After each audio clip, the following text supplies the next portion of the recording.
Hi, how is everyone tonight?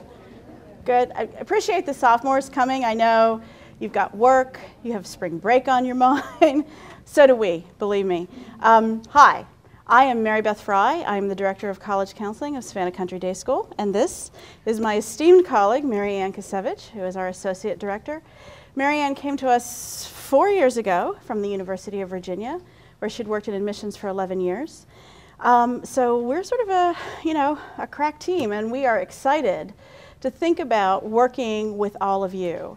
And so we're very, very pleased that you're here this evening, and we're going to go through a very short PowerPoint program just to give you a sense of some of the things that we want sophomores to be thinking about. And then hopefully we'll open this up and we'll have lots of great questions and some really good conversation. If you haven't, at the end of the program, if you would sign in and take some of the materials that are on the table over there.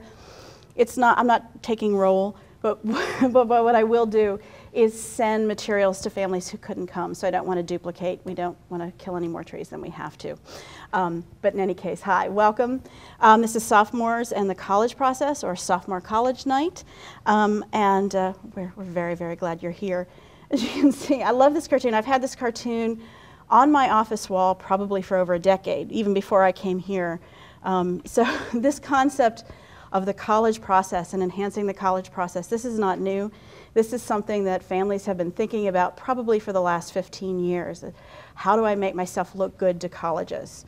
And so we sympathize. We know it's there. We're going to try to help you with this, but we know that it's a little funny too. So, sophomores, as I think about the college process, and it's really far off, and it should be, by the way, you should think in those terms. You're in high school. You are second semester sophomores. You are not seniors. You are not getting ready to go to college. You're just getting ready to start thinking about the process, that's all. But how do you start? Did anybody have a chance to go to hear Dr. Shy on Monday evening in here, besides those of us? He talked about sort of searching for happiness and the pursuit of happiness. And one of the things he did talk about is figuring out who you are and what makes you happy. Sort of, the old philosophy of following one's bliss. It's important when a sophomore or a junior or even a senior goes into the college process that they have some of these things either figured out or they're on their way to start figuring them out. Who am I? What do I like to do? What don't I like to do? That's important. What are my dreams? Have I started pursuing them now? Some students have, some students haven't. There's no right or wrong answer here, but starting to think about these things now, that's a good idea. Here's the thing. If you don't reflect, if you don't think about what makes you happy, what makes you unhappy, what gets you jazzed up in class, what gets you jazzed up outside of school, when you start to do the college process, it starts to feel kind of like you're in, a maze, and you can hit a lot of dead ends. I could use a lot of metaphors here. It's good to start answering these questions. And of course, to do that, you have to start asking the questions. So you need to think about the things you may not know. I don't know if any of you came to 9th grade college night last year, but I bet some of you did, because I bet your parents made you. And we talked about myths, okay? So I want to be certain we know the difference between the myths of college admission and the realities of college admission. Okay, these are the 3 of the big ones. I don't have to worry about my grades until next year. I need to stick to the easier classes to get straight A's. Or if I don't focus on school all the time, I'll never get into college. Obviously, it's a myth. All of this is a myth.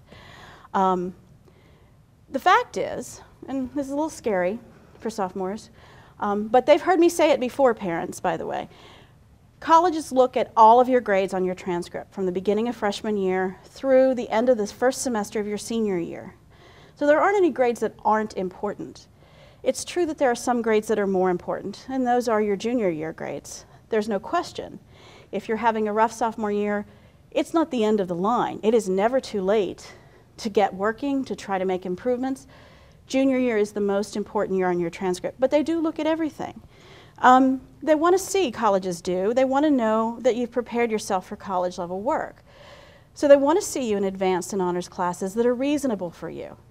And the sophomores heard me say last week in the course selection advisory that we had, that if teachers have recommended you for honors or AP classes next year, or advanced classes, we want you to think about taking them. Maybe not all of them, maybe some of them, but we don't want you to shy away from all of them. If a teacher has recommended you for some advanced classwork, you should go ahead and give it a try because the teacher feels that you have the capability. Yes, it will be more work, but colleges love to see students challenge themselves because they want to know that the students come to college prepared to challenge themselves and really quite independently once they get to college. So the more you challenge yourself now in high school, the more a college can feel confident that you're ready for their work when you get there. On the other side, high school is a time to figure out who you are. You just heard me say, who are you? What do you like? What don't you like? We don't want you spending all of your time worrying about school. We want you to create a balance in your life, okay?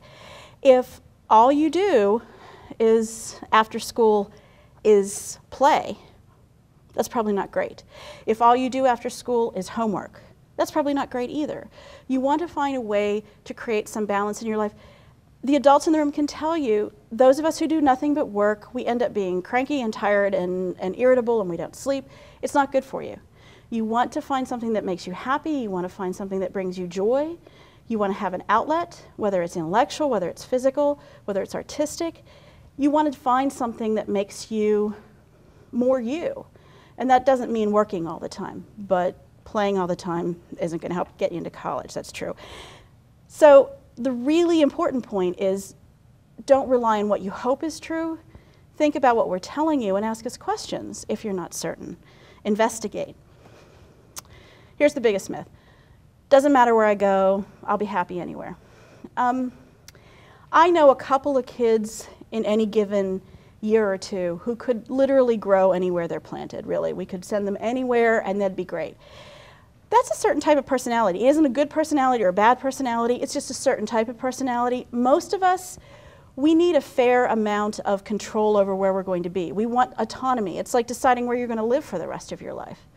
You know, you don't just move to Seattle having never visited. You go, you see, can I handle the rain? Do I like living on the other side of the country? Whatever the qualifiers are that are important to you, you want to think about that when you look at the college process. College is just the same way. There are campuses that are great fits for you and there are campuses that are not a fit.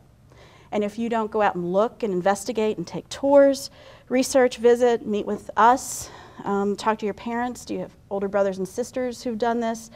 All of that can help you find the best college fit for yourself, but starting is a good thing, getting on the road. So, what's next? Come talk to us. We sent an invitation, sort of a reminder invitation, early in the week or late last week, I don't even remember now which, about coming to talk to us about course selection, okay? You can talk to us about your interests, your ambitions, strengths, weaknesses, the courses that your teachers have recommended you for, and we can sit down and help you get a game plan going. We really want to do this for you. So please know that our door's open. Research programs. Some people like to know what they might study in college. It's not necessary to know absolutely what you're going to do when you go to college. In fact, I don't know what the percentage is, it's huge, but the #1 declared major of college applicants is undecided, right? So that's fine. But there's a great website out there called mymajors.com. You can go on it, and it's sort of like an interest test and give you a sense of some of the things that you're interested in. And it might make you think, well, maybe I really would like to be an engineer, so maybe I should look at some of those engineering schools. Or maybe I would like to be an architect, or maybe I want to be an English professor. Who knows? And visit colleges when you can. One of the things I like to tell families to do is if you're on the road, say for spring break, or maybe summer vacation, or a long weekend, and you're driving through Atlanta, stop at Emory. Stop at Oglethorpe. On your way back, drive over to Athens and look at UGA. If you're up in New York, look at the difference between NYU and Columbia. If you're, you know, in California, look at UCLA and USC, but drive up and look at the Claremont colleges and look at what smaller colleges would look like. You don't have to tour necessarily. You don't have to go through the whole process. just look, okay? You can tour, you can go through the process if you like, but looking is a great way to start to break the ice and make you feel more comfortable with the whole process. And then, of course, parents ask, what can I do? One of the most important things a parent can do is monitor your child's schedule. This goes back to what I said to your kids earlier. Balance is key, all right? It is never good to have so many activities on a plate that coursework starts to suffer. If your child is saying to you repeatedly, I can't get all this work done because I have, travel team practice, and I have all these other activities, something needs to give, and rarely should it be school that gives, unless it's a conscious decision you're all making, all right? You want to find some balance.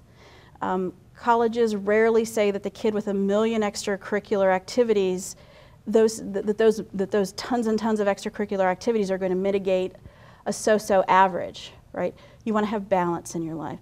And that goes back to you don't want to do homework all the time either. Something else that we like to encourage families to do is to encourage in their own children independence, risk-taking, and self-reliance. This is the time to take risks. One of the things I love to say about the college process, it is one of the first big risks a student will take, but it's one of the most safe risks you can take, right? So say your goal is to get into Duke. Okay, just for example's sake, I don't know if anybody in here wants to go to Duke. And you think, I've had some B's. I've had more than a few B's. I'm getting more A's. I'm feeling like I'm starting to get control of it, but I'm really worried that I might not get into Duke. You might not, but you may. If you work hard, if you push yourself, if you study for those tests, which I really don't like, SATs, ACTs, I don't love them, by the way, I really don't. If you put your mind to it, maybe you'll get there, and you're not in any worse shape if you don't get in than if you didn't apply, right? This is a safe risk. If you don't get in, what happens? We still love you. Your mom and dad still loves you. You're going to have some great college choices anyway. You're going to go to college. You're going to go to a really great college. And you'll know that you did your best and that you tried your hardest, and you might get in. And that's it. I think that kind of possibility, I think that's so exciting. It makes me so happy for kids to think, look at all the possibilities that are in front of you. But of course, you have to decide that you want to go for them. And risk is important. Self-reliance is important. Visit schools. So make it possible for your children to visit schools. That's really important. They can do all kinds of independent research. They can go on the internet, they can look at the FIS guide, they can talk to their brothers and sisters and their brothers and sisters' friends. But you're the one who's going to make possible the travel. You're the one who's going to make that part of it possible. And this is one of your biggest roles in this process for your child. And it can be a lot of fun too, by the way, to get on the road, do that thing, watch, the backwards walking tour guide as you go around campus. It can be a lot of fun. And make an appointment with us. If you have questions, if there's anything you don't know, call us, email me, email Marianne. Make an appointment, come in, let's sit down, let's talk. There's probably almost no question that we haven't heard, and we're happy to try to help you. That's what we're here for. That's what we want to do. Here's something that's really important for parents. It's very important for you to think about what you can afford in the college process. And this is a little bit of a downer, I will say, but I talk to families all the way across the spectrum, but the time that I really, really don't want to talk to parents about this is senior year, right? And I've been asking families since freshman year, think about what you can afford. Talk with your children about what you can afford, right? Think about where you are.